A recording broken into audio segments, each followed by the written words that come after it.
Good morning everyone. आज कर रहे हैं हम लोग क्लास 12th एनआईओस का चैप्टर 6 सीक्वेंसेस एंड सीरीज। और आज हम कर रहे हैं इसकी एक्सरसाइज 6.1। तो पढ़ते हैं फर्स्ट क्वेश्चन। क्वेश्चन कह रहा है find the nth term of each of the following APs. यहाँ पर आपको दो एपीज दी गई है, उनकी आपको nth टर्म बतानी है।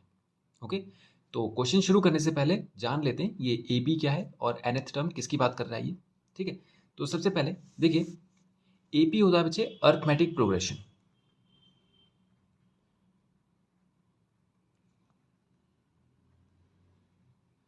और ये एक ऐसी सीरीज है जो फिक्स डिफरेंस से जुड़ी हुई है। जैसे कि एक एग्जांपल लेते हैं हम लोग। मान लीजिए यहाँ पर हमने टर्म्स बनाई 4 to 6 to 8 + 2 10 + 2 12। आप देख रहे हैं हम जो नंबर ले रहे हैं ये अगला वाला जो नंबर है वो पिछले वाले नंबर से एक फिक्स डिफरेंस पर है। उनका जो डिस्टेंस है, उनका जो गैप है वो बिल्कुल इक्वल है सब में। आप कोई सा भी दो टर्म उठाइए लगातार के कोई भी दो टर्म उठाइए, उनमें देखिए गैप जो होगा वो बिल्कुल बराबरी का होगा। देख रहे हैं आप ये वाला, इन दोनों में भी 2 का गैप है, इनमें भी सब में 2-2 का गैप है। आप इन दोनों का गैप नहीं, इनकी गैप की बात नहीं कर रहे हम लोग, लगातार 2 नंबर्स का गैप। ये देख रहे हैं आप, ये बिल्कुल बराबर है। तो ऐसे नंबर्स के जो पैटर्न होते हैं उनको कहते हैं हम अर्थमेटिक प्रोग्रेशन। अभी केवल नंबर्स के साथ नहीं हो सकता, ये वेरिएबल्स के साथ भी हो सकता है। यानी ए, जैसे कि ये हो गया ए, तो ए प्लस ए ये हो गया, तो ये हो गया 2a, फिर a प्लस ए प्लस ए ये हो जाएगा 3a। तो इसको हम सॉल्व करें तो 2a + 3a, देखिए इनमें गैप कितने का है, a का। 2a - 3a, इनमें भी गैप कितने का है, a का। तो ऐसे पैटर्न्स, ऐसी टर्म्स जिनमें डिफरेंस जो हो या गैप जो हो वो बिल्कुल बराबरी का हो, ऐसे पैटर्न कहलाते हैं हमारे अर्थमेटिक प्रोग्रेशन। ठीक है, और ये प्लस या माइनस या ऐसे कहीं आपकी प्लस से जुड़े हुए होते हैं। देख रहे हैं आप, 4 + 2 की हमने मल्टीप्लाई नहीं किया है, तो ऐसी सीरीज कहलाती है हमारी अर्थमेटिक प्रोग्रेशन। बस गैप आपको इक्वल रखना है उनमें, और अगर गैप इक्वल है तभी वो अर्थमेटिक प्रोग्रेशन भी है। ओके, जैसे 1 3 5 7, आप देख रहे हैं गैप जो है वो बिल्कुल बराबर है। 1 + 2 3, 3 + 2 5 + 2 7, 2 का गैप है इन सब में। ओके, तो ऐसी सीरीज कहलाती है हमारी अर्थमेटिक प्रोग्रेशन। तो यहाँ पर वो यही कह रहा है कि ये जो सीरीज है ये दोनों अर्थमेटिक प्रोग्रेशन। आप देखिए 1 + 2 होता है 3, 3 + 2 होता है 5, 5 + 2 होता है 7, ये भी एपी है। 3 + 2 5, 5 + 2 7, 7 + 2 9, ये भी एपी है। तो ऐसे टर्म्स जिनमें गैप बिल्कुल इक्वल होता है वो पैटर्न बनाता है अर्थमेटिक प्रोग्रेशन। ओके, तो ये तो इसकी बेसिक इन्फॉर्मेशन है एपी के बारे में। अब देखिए इसमें जो टर्म्स रिलेटेड हैं, जैसे कि फॉर्मूलाज जो भी हैं इसमें और जो भी टर्म्स आती हैं वो पहले हम देख लेते हैं। सबसे पहले जब हम ये कोई सीरीज बना रहे होंगे एपी की, तो ये तो वो पर्टिकुलर क्वेश्चन है जो आपको दिया गया है। इसका जो फॉर्मेट होता है बच्चे, सबसे पहले ए जो टर्म होती है पहली वाली टर्म उसको कहते हैं हम ए। ठीक है, इनके बीच में जो डिफरेंस है उसको कहते हैं हम लोग डी। तो ए हो गया हमारे पास फर्स्ट टर्म, डी हो गया हमारे पास कॉमन डिफरेंस। ओके, और ये जो आपको वैल्यू दिख रही है ना, ये 5, ये 7, किसी जगह पर जो नंबर रखा गया है उस नंबर को कहते हैं हम लोग A N. Okay, A N कह लेते हैं या टी एन भी कह लेते हैं, कहीं पर किसी किसी जगह पे आपको ये टी एन भी मिलेगा, यानी टर्म की वैल्यू की बात कर रहा है वो। ओके, ये कहलाता है हमारा टर्म, या ऐसे बोलिए value of term. Okay, N होता है number of terms, number of terms, यानी कि जैसे 1 2 3 4, अभी आपको इसमें कितनी दिख रही है, अगर इसको हटा दें हम लोग तो यहाँ पर 4 टर्म्स है, तो n का वैल्यू यहाँ पे 4 हो गया। ठीक है, तो अगर इसी सीरीज में हमें ये सारी वैल्यूज निकालने के लिए कहा जाए तो a का वैल्यू हो जाएगा हमारे पास कितना, 1, यानी फर्स्ट पोजीशन पे जो टर्म है वो a होगा। ओके, उसके बाद इन दोनों का डिफरेंस देखिए d कैसे आता है, ये ध्यान रखना है बच्चे आपने कि d हमेशा पिछली वाली टर्म को माइनस करके आता है। आपको यहाँ पर बड़े और छोटे से उससे मतलब नहीं है कि कौन सी टर्म बड़ी है कौन सी छोटी है, इससे मतलब नहीं है। हमेशा कोई भी टर्म उठाइए उससे पहली वाली टर्म को माइनस कीजिए तब जाके डी आएगा। ओके, ये नहीं कि अगर ये बड़ा है तो बड़े से छोटा माइनस होगा। जैसे मान लीजिए अगर ये ऐसा होता 7 5 3, तो तो ये इसका ये मतलब नहीं है कि 7 बड़ा है तो 7 से ही माइनस होगा 5, नहीं, 5 से ही माइनस होगा। कोई भी टर्म उठाइए उससे पहली वाली टर्म को माइनस कर दीजिए, जो आएगा वो हमारा डी होगा। अब ये कोई ज़रूरी नहीं है कि आप सेकंड वाला से फर्स्ट माइनस करें, आप किन्हीं भी दो कॉन्जिक्यूटिव टर्म को लीजिए, लगातार की दो टर्म लीजिए, जैसे 7 माइनस 5, तो ये हो जाएगा 7 माइनस 5 इज इक्वल्स टू 2, तो डी आ गया हमारे पास 2। अब यहाँ पर ए एन का मतलब होता है कि ये अभी nth का एड्रेस है, मतलब यहाँ पर आपको अगर कोई वैल्यू रखनी है, मतलब ए एन का मतलब होता है वैल्यू, आप कौन सी वाली वैल्यू रखें तो ये n बताएगा। तो ए एन की जगह पे अगर मैं A2 रखता हूँ तो मतलब सेकंड पोजीशन पे कौन है 3, तो A2 का वैल्यू आ जाएगा 3। अगर मैं A3 की बात करूँ तो 1 2 3, तो A3 का वैल्यू रखूंगा मैं 1 2 3 यानी कि 5, थर्ड पोजीशन पे कौन सा आ रहा है 5। तो ये ए एन से नहीं पता चल पाएगा, इसके लिए हमें उस n की जगह पे कोई नंबर रखना होगा। तो जैसे ही हम नंबर रखेंगे तो उस पोजीशन पर, ये n जो होता है ये तो पोजीशन का नंबर, ये पोजीशन नंबर डिसाइड करता है, जैसे कि 1 2 3 थर्ड पोजीशन, तो n तो उस पोजीशन की वैल्यू को डिफाइन नहीं कर रहा है, वैल्यू को डिफाइन कर रहा है ये वाला नंबर, ये देख रहे हैं आप, ये 3, ये वैल्यू को डिफाइन कर रहा है। तो ए एन का वैल्यू 3 है, ये ध्यान रखें आप। यहाँ पर जो n होता है, n केवल काउंटिंग है, बस वो वैल्यू नहीं है, वो केवल काउंटिंग है। जैसे कि आप बोलें कि हमारे स्कूल में इतने स्टूडेंट्स हैं, तो वो नंबर, वो n है, ठीक है, वो स्कूल के टोटल स्टूडेंट्स का नंबर बता रहा है, केवल उनकी आइडेंटिटी या उनकी वैल्यूज नहीं बता रहा है। ओके, तो वैसे ही यहाँ पर n का जो वैल्यू है वो नंबर ऑफ टर्म्स है, टोटल नंबर ऑफ टर्म्स, जबकि ए एन का जो मतलब है वो है उस नंबर, उस जगह पर रखी हुई वैल्यू, ये। ओके, नेक्स्ट है, अब हमारे पास और भी इसमें टर्म्स होती हैं, जैसे कि सम ऑफ एन टर्म्स, एक और होता है एल, जैसे एल हो जाता है, एल को कहते हैं हम लोग लास्ट टर्म, ठीक है। एस एन को कहते हैं हम लोग sum of N terms, sum of N terms. ये हम इसमें कुछ टर्म्स जो हमारी रिलेटेड है एपी से, वो मैं आपको बता रहा हूँ, लेकिन हमारी इस एक्सरसाइज में जो जरूरी है वो आएगा ए एन वाले फॉर्मूले से, यानी कि जो टर्म निकालने का जो फॉर्मूला होता है, ये वाला देखिए, ए एन, इस वाले फॉर्मूले से हमारी पूरी एक्सरसाइज सॉल्व होगी, A plus N minus 1 into D. देखिए ये जो फॉर्मूला है बच्चे, ये टर्म का वैल्यू निकालने का है, मतलब जैसे कि 1 2 3 4 5, जैसे आपसे पूछा जाए कि फिफ्थ पोजीशन पे, यानी n इज इक्वल्स टू 5 पर ए एन कितना होगा, यानी n क्या रिप्रेजेंट करता है, पोजीशन को, यानी कि नंबर ऑफ टर्म को। तो ये n इज इक्वल्स टू 5 बोल रहा है कि पांचवें नंबर पर जो टर्म है, पांचवें नंबर पे जो टर्म है उसमें वैल्यू क्या होगा, यानी 1 2 3 4 5, यानी अगला टर्म क्या होगा इसका। तो वो अगला टर्म निकालने का या वो पर्टिकुलर टर्म निकालने का फॉर्मूला है A N is equals to A plus N minus 1 into D. Okay, यानी कोई भी टर्म, जैसे अब यहाँ पर देखिए, यहाँ पर देखते हैं हम लोग, यहाँ पर 1 2 3 4 5 6 नंबर की टर्म निकालते हैं सपोज, तो एन इज इक्वल्स टू 6 रखेंगे, ए हमारे पास है, ए कितना है 1, डी हमारे पास है 2, तो हमें सिक्स पोजीशन की टर्म चाहिए, तो हम लोग देते हैं A6, फॉर्मूला लगा देंगे A plus N minus 1 into D. A कितना आ गया हमारे पास 1, प्लस एन हमें बोला गया था कितना, छठवीं पोजीशन का टर्म चाहिए, और डी हमारे पास था 2, तो ये आ जाएगा 1 प्लस 6 माइनस 1 होता है 5, 5 इंटू 2, तो हो जाएगा 1 प्लस 5 2 ज़ा 10, तो 10 प्लस 1 हो जाएगा 11, यानी सिक्स पोजीशन पे जो टर्म आएगी वो 11 आएगी। आप चेक भी कर सकते हैं, 5 plus 2 7, 7 plus 2 9, 9 plus 2 11, 1 2 3 4 5 6, six position पे 11 आ। ओके, तो ये टर्म निकालने का फॉर्मूला है। एक सम निकालने का फॉर्मूला भी होता है, देखिए वो भी देख लेते हैं हम लोग, समझेंगे उसे, अगली एक्सरसाइज में हमें उसे इस्तेमाल करना है। एस एन का मतलब होता है सम ऑफ एन टर्म्स, यानी अगर आपको ये सारी टर्म्स ऐड करने के लिए कहे, इनको जोड़कर इनका रिजल्ट निकालने के लिए कहे कि बताइए इन सबको प्लस करके क्या आएगा, तो ये वो फॉर्मूला है कि आपको ऐसे इन सबको एक एक करके ऐड नहीं करना है, सीधा ये फॉर्मूला रख देना है, n/2 2a plus n minus 1 into D, ये होता है सम ऑफ एन टर्म्स। यानी जितनी भी टर्म्स को आपको ऐड करना है आप इस फॉर्मूले में रख दीजिए, वो सबका सम से निकाल देगा। ओके, ठीक है। अब यहाँ पे जो आप लास्ट टर्म देख रहे हैं, ये लास्ट टर्म का फॉर्मूला भी आप इसी को रख सकते हैं, l is equals to A plus N minus 1 into D, last term का फॉर्मूला भी यही हो जाए।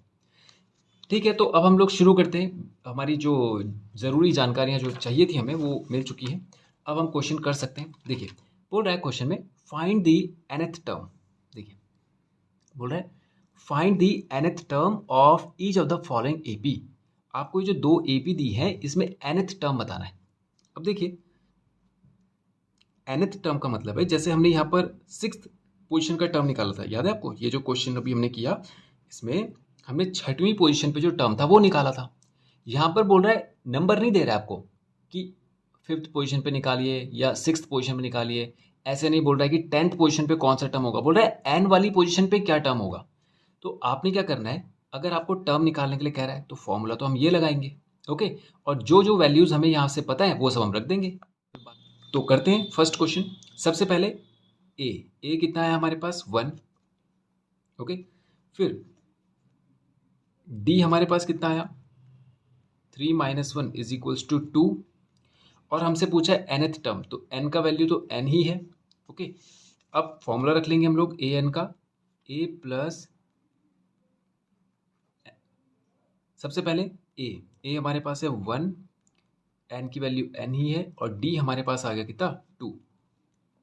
सॉल्व करेंगे, 1 प्लस ब्रैकेट खोलेंगे 2n - 2, तो ये हो जाएगा 2n - 2 + 1, तो माइनस प्लस माइनस होता है, तो ये हो जाएगा 2n - 1, ये है इसका n वाला टर्म।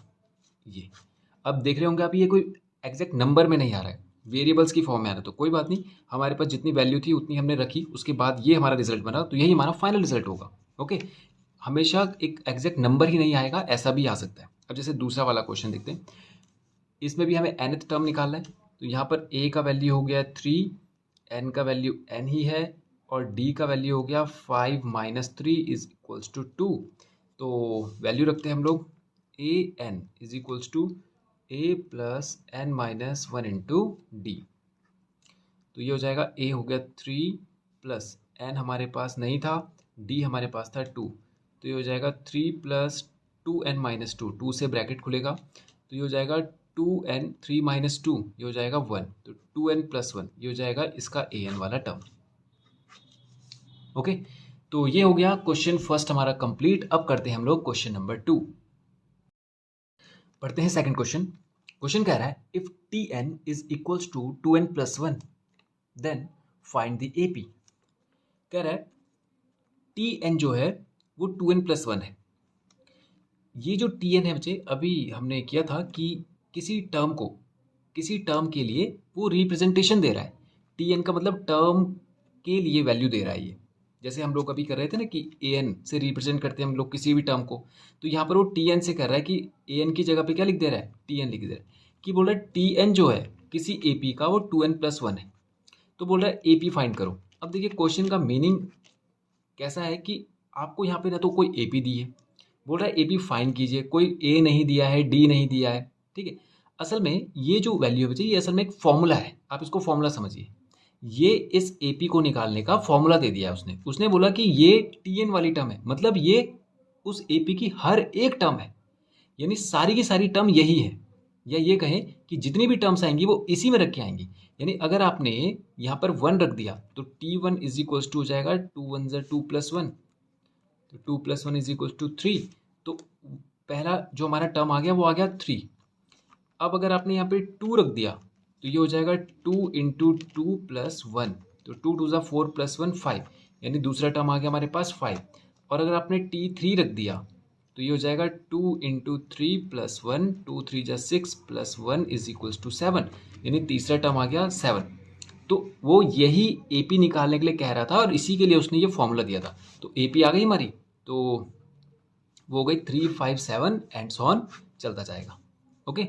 तो ये हो गया क्वेश्चन 2 भी हमारा कंप्लीट। करते हैं क्वेश्चन नंबर 3। क्वेश्चन कह रहा है which term of the AP, ये आपको AP दी है, इस 31, इस AP का कौन सा टर्म 31 होगा, और आपको बताना है उसका 10th टर्म भी। मतलब ये इस AP को पहले हम यहाँ पे लिखते हैं 2 whole 1/2, 4, 5 whole 1/2।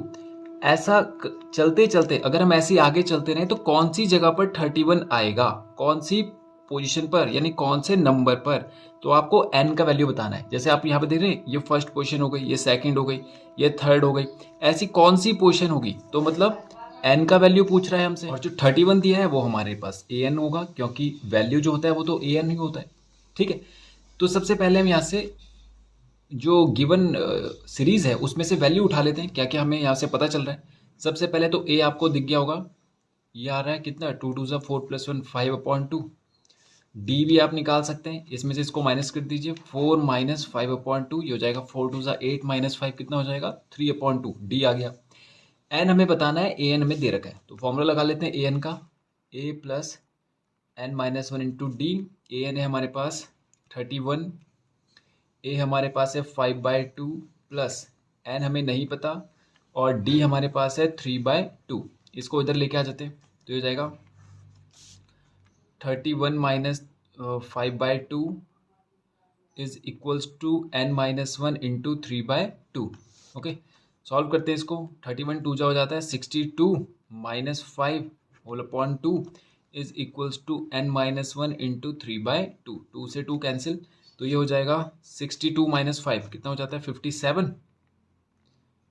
57 is equals to N minus 1 into 3। तो पहले से 3 से इसको डिवाइड कर लेते हैं, 3 1 ज़ा 3, 3 9 ज़ा 27 is equals to N minus 1। 1 को इधर लेके आएंगे, 19 plus 1 is equals to N. N का वैल्यू आ गया 20।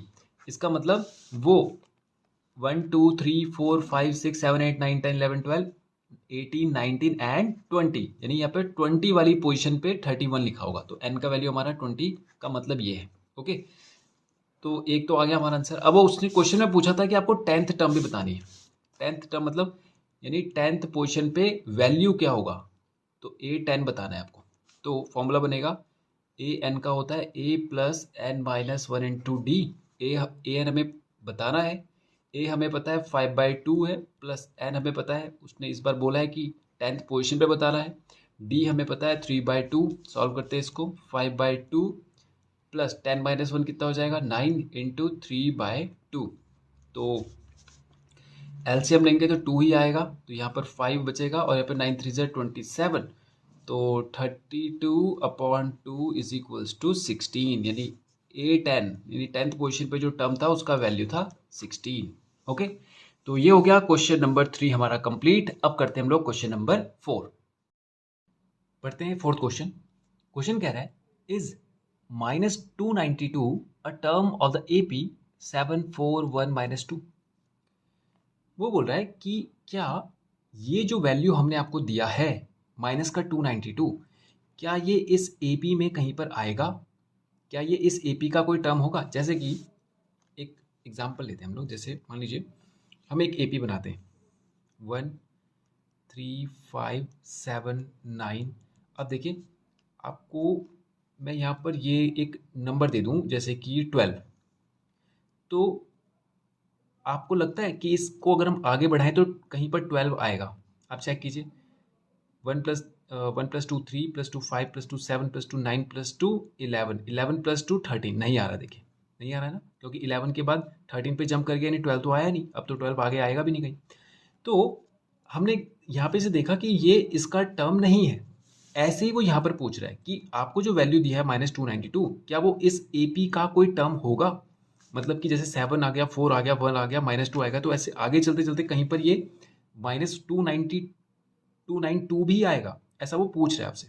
ठीक है, तो हम क्या करेंगे, इसको अज्यूम ही कर लेंगे, हम मान लेंगे कि ये इसका एक टर्म है। ओके, हम इसको मान लेंगे। हम इसने तो पूछा है हमसे कि है कि नहीं, ये आपको बता रहा है, लेकिन हमने इसको मान लिया कि ये इसका टर्म है। तो अगर ये इसका टर्म है, इस एपी का ये कोई टर्म है, तो इसका मतलब ये ए एन का वैल्यू होगा, क्योंकि टर्म का वैल्यू तो हमेशा ए एन ही होता है। और पूछ रहा है कि टर्म है कि नहीं, तो इसका मतलब हमें पता नहीं है, तो हमें एन की वैल्यू नहीं पता, हमें ये नहीं पता, हमें वैल्यू तो पता है टर्म की, यानी जैसे 7 है 4 है, वैसे हमें 292 तो पता है, लेकिन हमें ये नहीं पता कि ये कौन से नंबर पे आएगा, तो हमें एन का वैल्यू नहीं पता। दूसरा बोल रहा है ए पी हमें दी है, तो हमें ए भी पता है, ए हमारे पास है 7 और डी हमारे पास है 4 - 7। 4 - 7 कितना हो जाएगा -3। तो बस अब हम वैल्यू रख लेते हैं ए एन वाले फॉर्मूले पे, A N is equals to A plus N -1 into D. A N का वैल्यू है माइनस का 292 इज इक्वल्स टू ए हमारे पास है 7 प्लस एन हमें चाहिए और डी हमारे पास है -3। अब देखिए -3 ब्रैकेट में रखिए, क्योंकि ये मल्टीप्लिकेशन है इसके साथ। अगर माइनस ब्रैकेट में नहीं रहेगा तो ये इस तरह से लगेगा, जैसे ये ऐसे लगेगा, फिर n -1 -3, तो ये ऐसा लग रहा है कि इसके साथ ये माइनस हो रहा है, तो ब्रैकेट में रखें इसे। ओके, इसके बाद -292, इसको ब्रैकेट के साथ खोल देते हैं, -3n माइनस माइनस प्लस का 3, अभी फिलहाल ब्रैकेट में रखते हैं। इस 7 को इधर लेके आ सकते हैं हम लोग। 292 minus 7 is equals to minus का 3n प्लस 3। ओके, अब ये हो जाएगा 92 प्लस 7 माइनस का 299, माइनस माइनस प्लस होता है, और ये आ जाएगा, इस 3 को भी इधर लेके आइए, तो माइनस का 3 इज इक्वल्स टू माइनस का 3n। ओके, अब ये हो जाएगा माइनस माइनस अगेन प्लस, तो ये हो जाएगा 302 माइनस का इज इक्वल्स टू माइनस का 3n। अब माइनस से माइनस कैंसिल, और ये हो जाएगा 302 upon 3 is equals to n। अब चेक कीजिए, 3 10 30, फिर बच रहा है हमारे पास 2, तो डेसिमल लगाएंगे, यहाँ पे 0 बढ़ाएंगे, 3 6 18। अब देखिए ये वैल्यू आ रही है 100.6। क्या n की वैल्यू 100.6 हो सकती है? आप सोचिए, n असल में एक नंबर है, और आप जब नंबर को काउंट करते हैं तो ऐसे डेसिमल में नहीं बोलते, माइनस में नहीं बोलते। जैसे एग्जांपल, आपके पास अगर पेन है तो आप कहेंगे कि मेरे पास 2 पेन है, मेरे पास 3 पेन है। आप ये नहीं कहेंगे कि मेरे पास 1.2 पेन है या माइनस के 3.6 पेन है, आप कभी भी ऐसा नहीं कहेंगे। तो यहाँ पर तो n का वैल्यू यही बता रहा है कि ये उसकी 100.6 वाली टर्म है। मतलब कि जैसे आप देखिए एग्जाम्पल देखिए, अगर हम यहाँ पर सीरीज बना रहे थे तो इसको हमने बोला था फर्स्ट पोजिशन, फर्स्ट के बाद बोला था हमने सेकंड, सेकंड के बाद बोला था थर्ड टर्म है ये, थर्ड के बाद ये फोर्थ टर्म है। कहीं पर भी 3 और 4 के बीच में हमने 3.5 टर्म तो नहीं बोला, हमने 1 से पहले माइनस का 1.5 वाला टर्म नहीं बोला। हम सीधा नेचुरल नंबर को ही टर्म लेते हैं और नेचुरल नंबर में ही जंप करते हैं। देखिए सीधा 1 से 2 जा रहा है, 2 से 3, 3 से 4, 4 से 5, लेकिन यहाँ पर ये 100.6 है जो कि पॉसिबल नहीं है। तो हमने जो अज्यूम किया था कि ये इसका टर्म है, वो ये n का वैल्यू बता रहा है कि ये बात बिल्कुल गलत है। तो ये इसका hence it is not a term of this AP. ये इस एपी की कोई टर्म नहीं हो सकता, क्योंकि n नहीं आ सकता क्या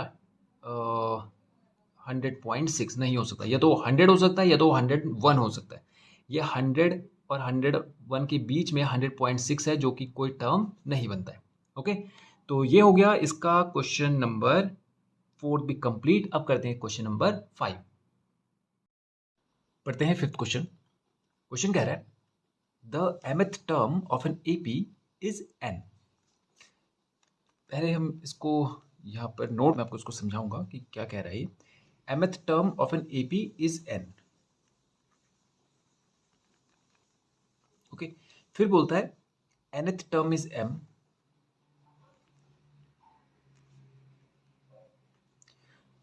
show that it's m plus nth term is 0। आपको प्रूव करने के लिए कह रहा है कि इसकी जो m प्लस n वाली जो टर्म होगी उसका वैल्यू 0 आएगा, ये आपको प्रूव करना है। ओके, आपको mth टर्म दिया है, आपको फॉर्मूला पता है। nth टर्म का फॉर्मूला क्या होता है कि कोई भी टर्म अगर निकालनी है, जैसे मान लीजिए हम यहाँ पर एक सीरीज बनाते हैं 1 3 5 7 9, तो आपसे पूछा जाए कि थर्ड टर्म कौन सी है, 5 है, तो आप इसको ऐसे ही तो लिखेंगे third term is equals to 5। तो 5 तो वैल्यू हो गया उसका, और ये जो थर्ड है ये टर्म का नंबर हो गया, पोजीशन बोल दीजिए आप उसे, पोजीशन का नंबर हो गया कि कौन सी पोजीशन की बात कर रहे हैं हम लोग, थर्ड पोजीशन की बात कर रहे हैं, और उसमें वैल्यू कौन सी है 5। तो यहाँ पर जो पोजीशन है वो ये n है, और जो वैल्यू है वो m है। यहाँ पर पोजीशन m है और वैल्यू n है। ओके, अब आपको यहाँ पे फॉर्मूला लगाना है mth टर्म का। आपको टर्म का फॉर्मूला पता है, कोई भी टर्म निकालनी है तो उसका फॉर्मूला क्या होता है a plus n minus 1 into D, और n हम इसलिए रखते थे क्योंकि हम n वाली पोजीशन की बात कर रहे होते थे। तो यहाँ पर हम कौन सी पोजीशन की बात कर रहे हैं, m की, तो n की जगह पे क्या आ जाएगा m। तो इसके लिए फॉर्मूला बनेगा a plus m minus 1 into D is equals to n, और इसके लिए बनेगा a plus n minus 1 into D is equals to m। ठीक है, अब ये दोनों वैल्यूज आ गई हमारी। उसने हमें कहा क्वेश्चन में कि m प्लस n वाली टर्म 0 होगी, आपको प्रूव करना है। देखिए m प्लस n वाली टर्म मतलब कि यहाँ पर फिर से जो पोजीशन है वो ये m प्लस n है। जैसे यहाँ पे थर्ड पोजीशन थी 5 था, यहाँ पर m पोजीशन थी तो उसका वैल्यू n था। एन वाली पोजीशन का वैल्यू एम था, वैसे ही बोल रहा है एम प्लस एन कोई पोजीशन है उसका वैल्यू 0 होगा, ये आपको बताना है। यानी जैसे हम यहाँ पर 1 3 5 7 9 कर रहे थे, आगे जाके कोई पोजीशन आई एम नंबर की कोई पोजीशन आई, मान लीजिए एम कोई नंबर मान लीजिए, जैसे अभी आपने नंबर माना ना 1 2 3 4 5, वैसे 6 7 8 9, फिर ऐसे मान लीजिए कि कोई एम पोजीशन है, उस पर यहाँ पर लिखा था एन, फिर आगे जाके हम गए, हमें फिर मिला एन पोजीशन पे मिला हमें एम, तो फिर वो बोल रहा है और आगे जाओ, जब आपको एम प्लस एन पोजिशन मिल जाए ना, या सॉरी यहाँ पे एम प्लस एन पोजिशन पे जब आप पहुंच जाओ तो उस पर ना 0 लिखा होगा, ये आपको प्रूफ करना है। ओके, तो अगर एम प्लस एन पोजिशन के लिए फॉर्मूला बनाया जाए तो वो यही तो बनेगा, A plus N minus one into D, तो एन की जगह पे एम प्लस एन आ जाएगा, इज इक्वल्स टू वो कह रहा है कि 0 आएगा, 0 है ये आपको शो करके बताना है, मतलब उसको प्रूफ करके बताना है। ठीक है, तो अगर 0 है, वो ये बोल रहा है कि आप प्रूफ करके बताइए कि 0 है, आपको तो बताना है प्रूफ करके, वो बोल रहा है कि 0 है, तो यहां पर ये रिप्रेजेंट तो ऐसे ही होगा कि m प्लस एन वाली टर्म का वैल्यू 0 है, तो इसी तरीके से तो वो लिखा जाएगा।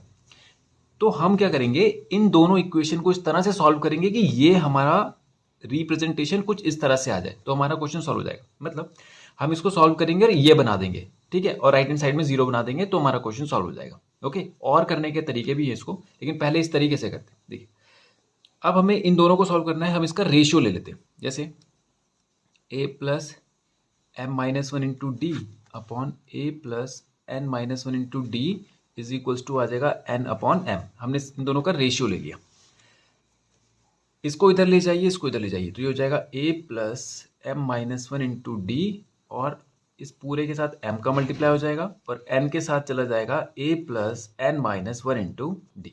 ओके, अब इस m को यहाँ ले जाइए, A M plus M into M minus one into D, ये इसके साथ भी मल्टीप्लाई हो गया, अब ये इसके साथ मल्टीप्लाई होगा, N A plus N into N minus one into D.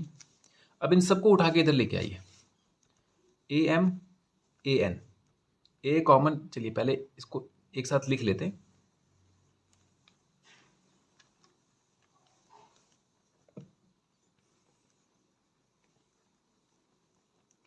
अब देखिए राइट हैंड साइड में 0 आ गया, यही वैल्यू हमें चाहिए थी। देखिए राइट हैंड साइड में 0 तो आ चुका है, अब यहाँ लेफ्ट हैंड साइड में आपको ये बनाना है। ओके, तो अब इनको ब्रैकेट को हम ओपन कर देते हैं, ब्रैकेट हमने यहाँ पर a इंटू एम, ये इस ब्रैकेट को ओपन कर देंगे हम लोग, या यहाँ से कॉमन ले लीजिए, a कॉमन ले लीजिए, ये आएगा m minus N plus d को कॉमन ले लेते हैं हम लोग, और यहाँ पर आएगा m into M minus one minus N into N minus one is equals to 0। a m minus one plus d, और अब देखिए M square minus M minus N square plus N, A into M minus N plus D. अब इन दोनों का एक pair बना लीजिए, M square minus N square और माइनस एम और एन, ये प्लस का एन, ये is equals to 0। A into M minus N plus D, अब देखिए इसको एक ऐसे बना दीजिए ब्रैकेट में, M square minus N square, ये तो साथ में एक पेयर बन गया, माइनस कॉमन ले लेंगे तो एम माइनस एन, इसको एक साथ लिख दीजिए, बस हमने ब्रैकेट ही लगाए हैं, बाकी और कुछ अलग से नहीं किया है। A into M minus N plus D, अब देखिए ये A square minus B square है, तो उसको हम ऐसा लिख सकते हैं, M minus N M plus N और माइनस का एम माइनस एन। ओके, अब इसके बाद क्या करें, m माइनस एन यहाँ पर भी है, यहाँ पर भी है, इसमें से m माइनस एन तो बाहर कॉमन ले लो, d पहले से था, m प्लस एन बचेगा और माइनस का यहाँ बचेगा 1, क्योंकि जब ये पूरा बाहर आ जाएगा तो केवल 1 बचेगा, इज इक्वल्स टू 0। अब देखिए ये दो टर्म बन गई, एक ये और एक ये पूरी एक ही टर्म बन गई, इन दोनों में देखिए m माइनस एन कॉमन आ रहा है, तो यहाँ बचेगा a प्लस, ये आ जाएगा, इसको मैं बाद में लिख लेता हूँ, तो m plus N minus one into D, इसको ऐसे कर देते हैं, into D is equals to 0। Okay, अब देखिए ये m माइनस एन इधर चला जाएगा डिनोमिनेटर में, तो यहाँ केवल बचेगा a plus m plus n minus one into D is equals to 0, ये भी इसके साथ जाके 0 हो जाएगा।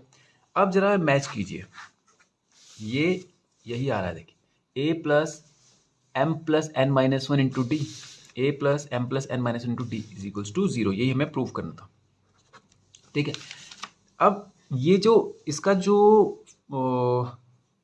ये जो फॉर्मूला, ये जो हमारी स्टेटमेंट बनी है लास्ट में, इसका पैटर्न मैच कीजिए, ये इसी से मिलता जुलता है। देखिए a plus N minus one into D, देखिए मिल रहा है कि नहीं। देखिए a आ गया, n की जगह पे ये पूरा वैल्यू आ गया, 1 की जगह पे 1 है, d की जगह पे d है, इज इक्वल टू 0। मतलब ये तो कोई टर्म की वैल्यू होनी थी, मैंने यहाँ पे 0 से मैच कर दिया इसको। देखिए आप देख रहे हैं यहाँ पे, ये असल में n जो होता है ये नंबर को रिप्रेजेंट करता है, यही तो करता है कि ये वाली टर्म है। अगर आप n वैल्यू रखते हो तो n का मतलब होता है कि आप उस पर्टिकुलर पोजीशन वाली टर्म की बात कर रहे हो, और इज इक्वल्स टू में जो वैल्यू आती है वो आप बताते हो कि उस पोजीशन पे वो वैल्यू रखा हुआ है। जैसे कि यहाँ पे अब एक सीरीज यहाँ पे बना लेते हैं हम लोग। देखिए जैसे मान लीजिए आपने 1 3 5 7 रखा, तो आप कहते हो कि n वाली टर्म का formula a plus N minus one into D is equals to A N होता है। तो मतलब ये फॉर्मूला आप रखोगे तो ए एन आएगा, और ए एन का मतलब कि किसी जगह की जो भी आप n बोल रहे हो, यानी कि फर्स्ट सेकंड थर्ड फोर्थ कोई भी जो आप नंबर वाली टर्म बोल रहे हो उस पर वैल्यू आ जाएगा यहाँ पे। जैसे कि मैं यहाँ पे बोलूँ 1 2 3 4, मैं बोलूँ कि फोर्थ वाली टर्म पे क्या वैल्यू फोर्थ वाली पोजीशन पे क्या वैल्यू रखा हुआ है, यानी फोर्थ वाली टर्म क्या है। तो उसमें मैं एक 4 बोल रहा हूँ और एक टर्म बोल रहा हूँ, तो 2 नंबर आ रहे हैं। तो ये जो 4 है ये तो n को रिप्रेजेंट करता है ना, ये वाला, और जो 7 है वो वैल्यू को रिप्रेजेंट करता है। तो यहाँ पर जो टर्म का नंबर है इसका मतलब वही तो n है। ठीक है, तो अभी हम कह रहे हैं फोर्थ नंबर वाली टर्म, फिफ्थ नंबर वाली टर्म, तो हम वो n की बात कर रहे हैं। तो यहाँ पर बोल रहा है वो m प्लस n नंबर वाली टर्म, तो वो भी तो n की ही वैल्यू होगी। तो आप देखिए n की जगह पे m प्लस n रखा है वो हमने, minus one into D is equal to 0 आ गया। ठीक है, ये हमें प्रूव करना है। तो ये हो गया क्वेश्चन फिफ्थ हमारा कंप्लीट। करते हैं क्वेश्चन नंबर सिक्स्थ,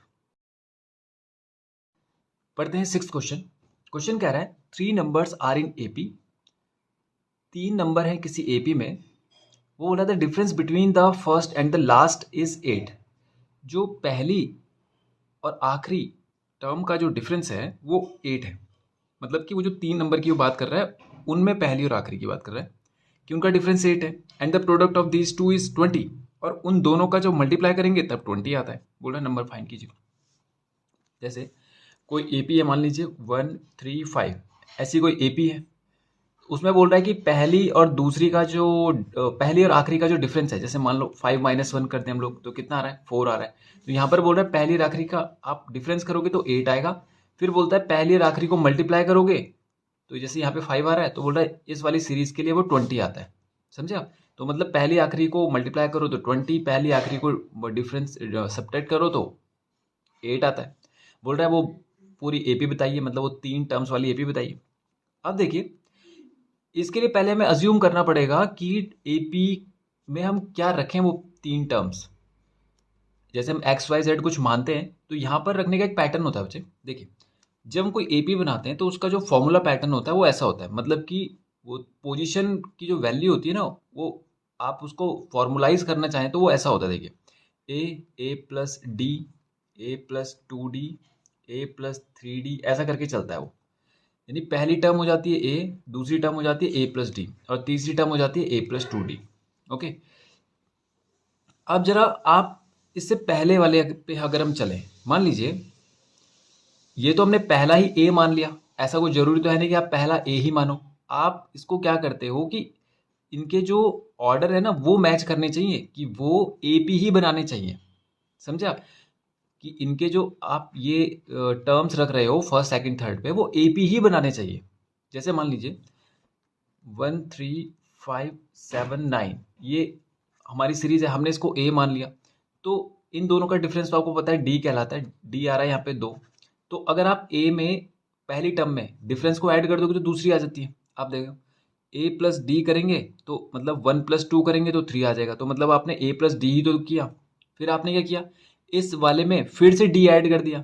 तो एक डी पहले से था, एक डी आपने और ऐड कर दिया तो ए प्लस 2d हो गया, फिर एक डी और ऐड कर दिया तो ए प्लस 3d हो गया।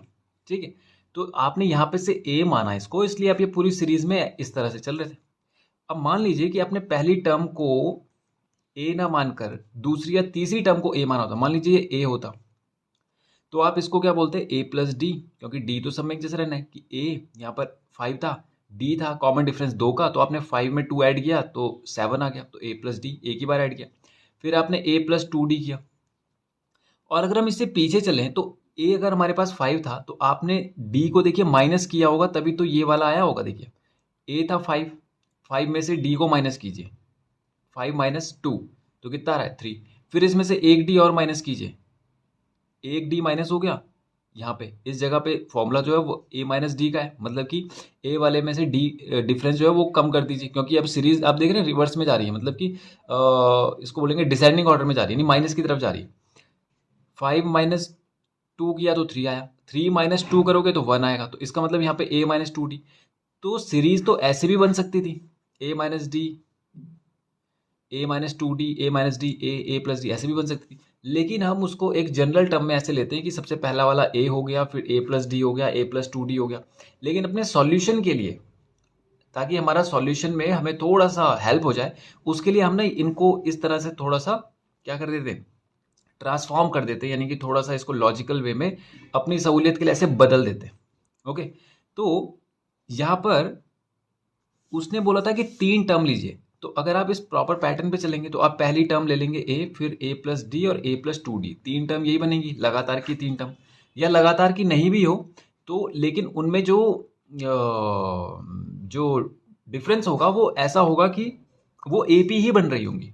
ओके, तो हमें ये नहीं बोला है कि उसने कि कॉन्जिक्यूटिव ही है, वो ऐसा बोला तो नहीं है, लेकिन हम ये मान के चल रहे हैं कि जो 3 टर्म होंगी वो लगातार आपस में ए पी ही बना रही होंगी। अगर एक 1 होगी, एक मान लीजिए 5 होगी, तो दूसरी 9 होगी उसके बाद, तो 1 + 4 5 + 4 9, मतलब तीनों तो एपी बना ही रही हैं।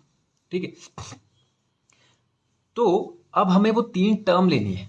अगर हम ये लेते हैं तो कैलकुलेशन थोड़ा सा हमारी ज़्यादा हो जाएगी, हमारे पास वेरिएबल्स थोड़ा सा ज़्यादा आ जाएंगे, और उन्हें कैंसिल करने के लिए फिर और सॉल्यूशन हमें ज़्यादा करना पड़ेगा। तो हमने क्या किया, ये पैटर्न लेने की जगह पे ये वाला पैटर्न ले लिया। हमने पहली टर्म को माना ए माइनस डी, दूसरी को माना ए, और तीसरी को माना ए प्लस डी। देखिए, ठीक है, इससे एक वेरिएबल हमारा कैंसिल हो जाता है। ठीक है, थोड़ा सा हमारा जो सॉल्यूशन है उसके कुछ स्टेप्स हमारे बच जाते हैं। ओके, तो 3 टर्म हमने ले ली, ए माइनस डी, ए और ए प्लस डी, ये 3 टर्म है उस ए पी की जिनकी वो बात कर रहा था।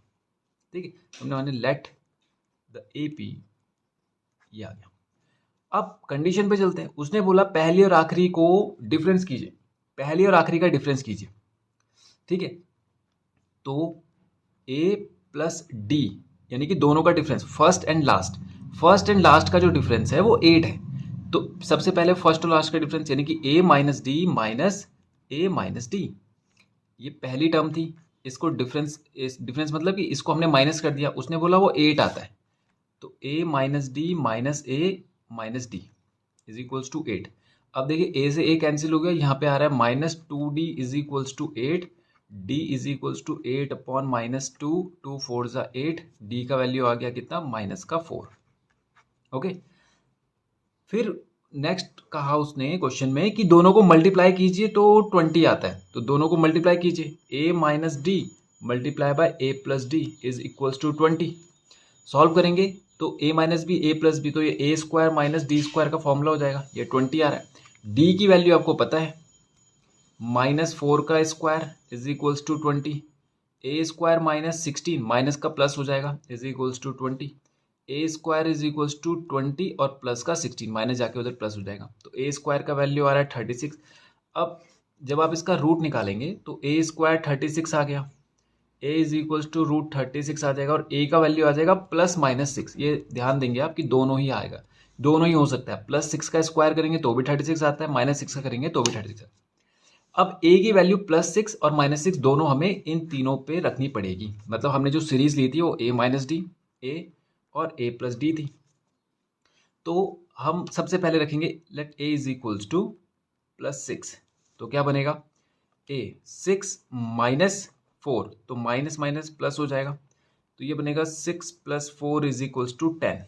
फिर ठीक है, दूसरा टर्म हमने लिया था ए, तो ए हमारे पास था कितना, वो तो 6 ही आ रहा था, दूसरी टर्म हो सकती है ए। फिर ए प्लस डी, ए हमने क्या लिया था 6 और प्लस करेंगे डी, डी कितना आया -4, तो ये आ जाएगा 6 - 4 इज इक्वल्स टू 2, क्योंकि ये 6 प्लस -4 हो जाएगा तो ये 2। तो हमारी AP अगर हम A को +6 रखते हैं तो हमारे वो 3 टर्म बन रहे हैं 10, 6 और 2। ठीक है। अब अगर हमने A को let A is equals to -6, अगर आप A को -6 रखते हैं तब क्या बनेगा देखिए। सबसे पहला टर्म हमने क्या लिया, A माइनस डी पे, तो -6 और -4, तो ये कितना हो जाएगा, -6 + 4 इज इक्वल्स टू -2। तो नहीं, पहला टर्म हमारा 2 हो गया। फिर हमने A लिया था तो A को -6 डायरेक्ट रख देंगे।